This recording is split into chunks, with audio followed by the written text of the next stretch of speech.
It's exhausted. Quite impressive pace though, to be fair. Yeah. Still got it. I used to be quite quick. A long time ago. First 5 yards. Long time ago.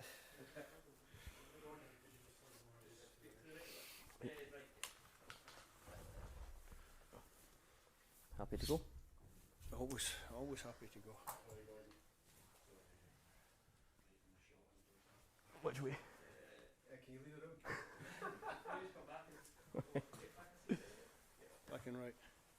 It's that positional sense you've got. Yeah. What formation is this? Got some murders here. Anyway, Steve, how would you describe the feel-good factor since Saturday? Nah, listen. Obviously, it was a big night for us. A big 3 points. But ultimately, it's just another step on the road to hopefully securing second position and getting into the playoffs. So it was nice to enjoy it. It was a good feeling around the camp the last couple of days. But this morning, back focus. Tough game for us in the Faroes. How much can you allow yourself to enjoy moments like that before you turn your attentions to what is obviously a big game, a big job to do on Tuesday? As a coach, probably I switched my thinking a little bit quicker than most people, but it was also important, I think, the other night to not to milk it. It's not the right phrase, but for the public and the fans to have, the public and the players to have that little moment after the game where it was a group of players that qualified for a major tournament after 23 years, and they did that in an empty stadium, and there's never really been the chance to have that sort of interaction between the players and the supporters, and that was a nice thing, nice bit at the end of the game that we could do that. Obviously, you scored a goal in 93 minutes. Everybody's got that euphoria, but there was still about 50,000 people in the stadium. They all waited, so that they believed in the team. They believed that we could maybe nick the 3-2, which we did, and it was a nice moment. What impact do you think that can have on your players? Good for the confidence, good for the belief, and good for them to feel loved. You know, footballers are no different to anybody else. We all like to feel the love. We're human beings. Everybody likes to feel that little bit of adoration and that little bit of love. And these players have worked hard to do what they've done for the country. I keep saying that every time they turn up, they want to do well. You see that. You see the way they work, the way they apply themselves. So it was a good moment, but one that now we've got to park and get ready for the next tough challenge. Being confirmed this morning, Shea Adams is injured and will not make the next game. Is everyone else fit and available? Yeah, everyone else fit and available, which is good. What's Shea's problem, Steve? Just a little muscle problem. Yeah, Grant Hartley comes back into reckoning for this game. Yeah, Grant's available. Does that give you a welcome selection dilemma, if you like? I've got great selection dilemmas. Obviously, it was a really good second half the other night, but I also look at the first half.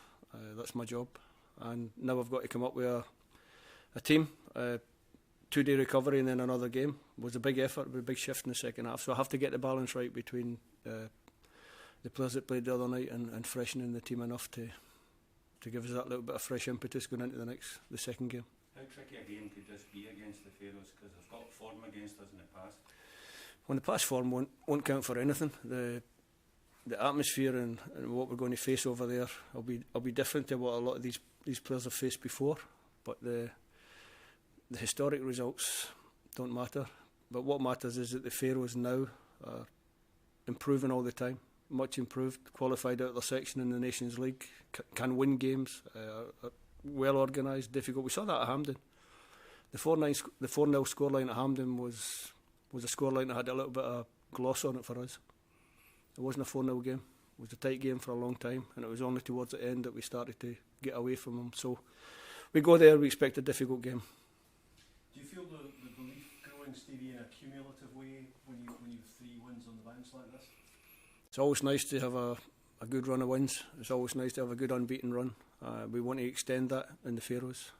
The confidence should be high, but we always have to be mindful that football's a game that can kick you where it hurts, and you're never too far away for the next crisis or the next problem. So we have to make sure that we just go there, do our job, professional, and get the result that we need. Do you feel as if you have to say to the players, right, it's back to business, or do they get that?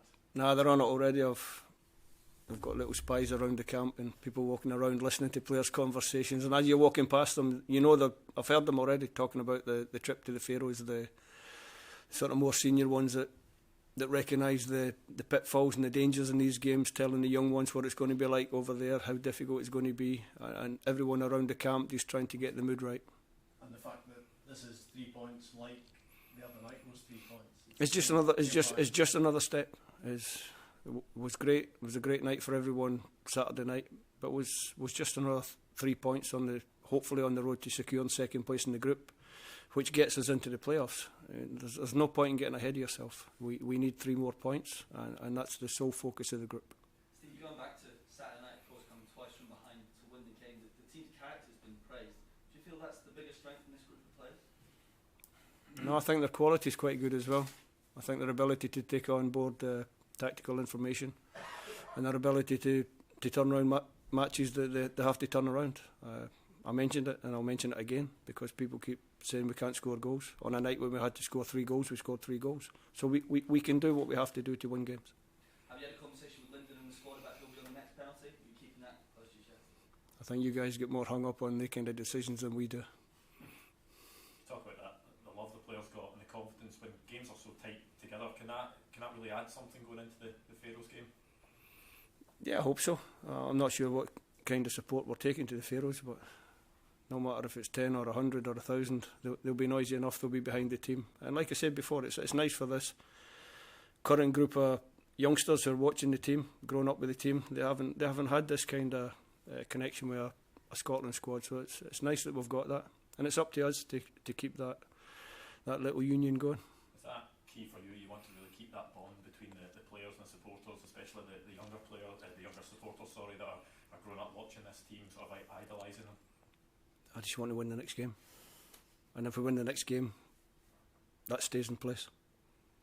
Do you sense the hunger from the guys who haven't been on the field for these games to be involved? You know, they might get a chance. You said that you might freshen things up.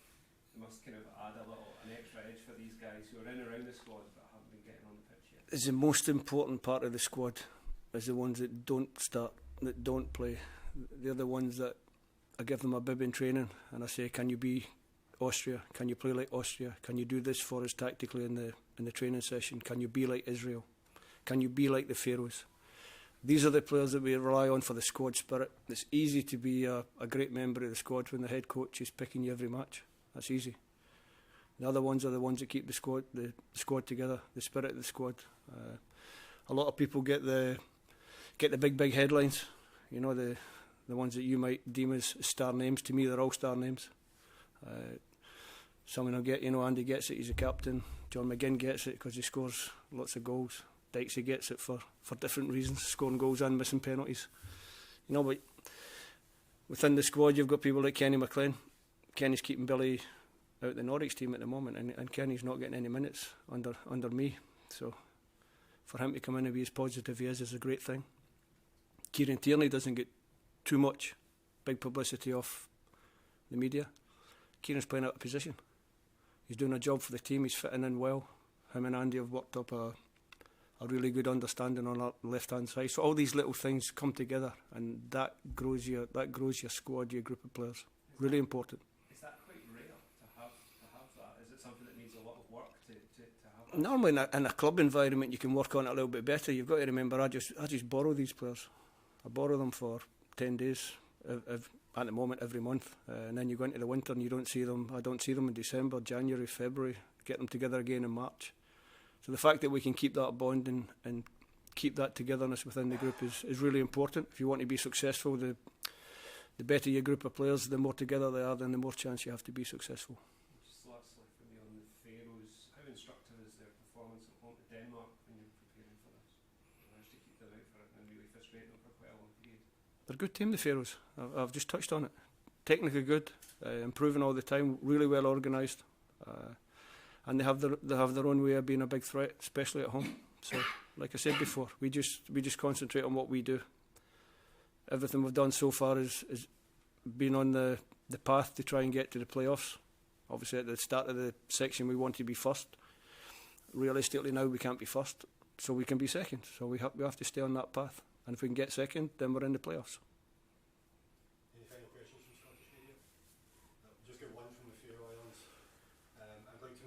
Scottish team opted not to arrive in Faroes and not train at the stadium as the team trained on an artificial pitch in Scotland? The process of how we get to the opposition country hasn't changed. After I came in, we used to travel one day early so that we could train over there on the pitch. We don't do that anymore. We trained here at the Orion facility where we have an artificial pitch and grass. Thanks, everyone. Thank you, Steve. Thanks very much. Thank you. Somebody's phone. Deliberately put it. Deliberately.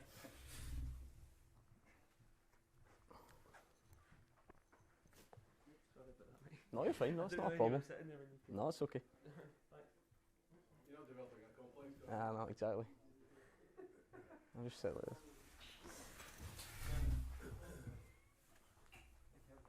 Is it going? How are we? Good. Good, you? Good.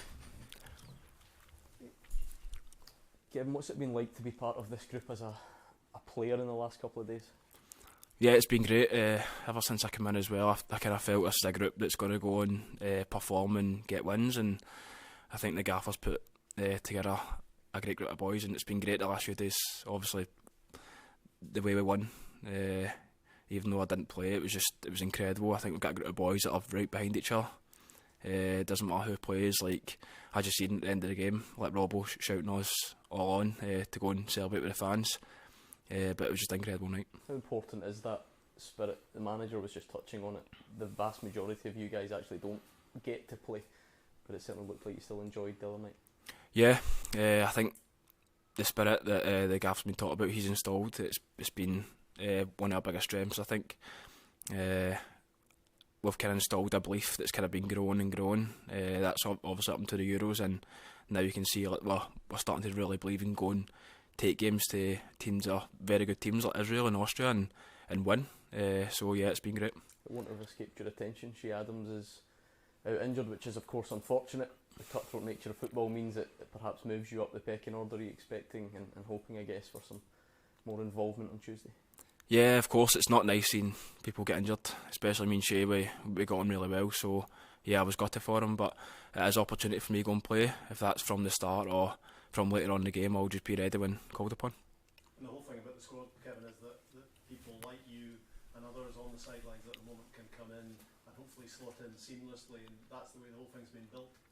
Yeah, we've got a great group of boys and who have very good quality. I think the gaffers put together a great group, and I think if one comes out, one comes in, does the same job. So yeah, he's always honest, even for the boys that are starting, the boys that are on the bench, to watch set plays, to watch stuff, just so it's an easy transition to come on and slot in. Do you feel the belief growing game to game when you go on a little run like this? Yeah, I think we did. We went on a good run before we lost against Denmark, so I think we had a good run then, and we're starting another good run. So yeah, it's just up to us now. We've got a tricky game against Faroes on Tuesday. I don't think many teams go there and make it easy for themselves. So we just need to go there with the same mindset with Israel and hopefully take 3 points.